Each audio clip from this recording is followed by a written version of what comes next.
गरियाबंद के सीमा से लगे एक खेत पर महिला की लाश संदिग्ध अवस्था में पाई गई है। घटना छिंद तालाब के पीछे की है। वार्ड नंबर 1 थाना के पीछे अकेले जीवन बिताने वाली महिला गीताबाई उम्र 40 की लाश आज सुबह उसके घर में 1 किलोमीटर दूर छिंद तालाब के पास एक खेत में औंधे मुंह उल्टी पड़ी हुई मिली है। पुलिस ने मामले को गंभीरता से देखते हुए रायपुर से FSL की टीम बुलाई है। लाश के हाथ में गुटखा तथा अस्त व्यस्त कपड़े मिले हैं।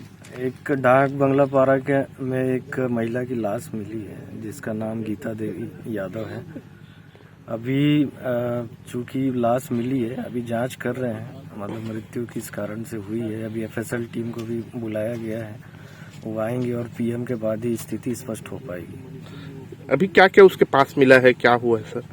चूंकि अभी मिली है, FSL टीम आई हुई है, अभी शव का निरीक्षण किया जाएगा, उसके बाद ही कुछ स्थिति स्पष्ट हो पाएगी।